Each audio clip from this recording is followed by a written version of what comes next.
ಅವಳು ಗಾಡಿ ಒಳಗಡೆ ಬಿಟ್ಟಿದ್ದಾಳೆ. ಅಲ್ಲಿ ಯಾರು ಕೂಡ ಮಾತಾಡಲಿಲ್ಲ. ಒಂದಿನ 2 ದಿವಸ ಅವಳು ಅಂತಿದ್ದಾಳೆ. ಆದರೆ ಪರಲೋಕದಲ್ಲಿರುವಂತ ದೇವದೂತ ಅವಳಿಗೋಸ್ಕರ ಈ ಭೂಲೋಕದಲ್ಲಿ ಬಂದಿದ್ದಾನೆ. Hallelujah, hallelujah. ಅಲ್ಲಿ ಬಂದು ದೇವರು ಮಾತಾಡಿ ಹೇಳ್ತಾನ, ಏನಂತ ಹೇಳ್ತಾನೆ ಬರ್ತದನ, ಹಾಗಾದರೆ ನಿನಗೇನಾಯಿತು?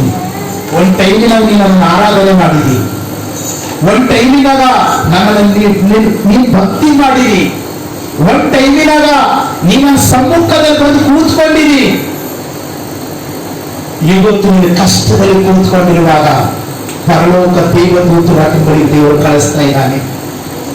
ಇವತ್ತು ನಿನ್ನ ಜೀವಿತದಲ್ಲಿ, ನಿಮ್ಮ ಜೀವಿತದಲ್ಲಿ ಕೂಡ ಪರಲೋಕದ ದೇವದೂತರು ನಮ್ಮ ಬಳಿ ಇಳಿದು ಬರ್ತಾರೆ. ಯಾವಾಗ ನಾವು ದೇವರನ್ನ ಆರಾಧಿಸಿರುವಂತವರು, ನಾವು ದುಃಖದಲ್ಲಿರುವಾಗ,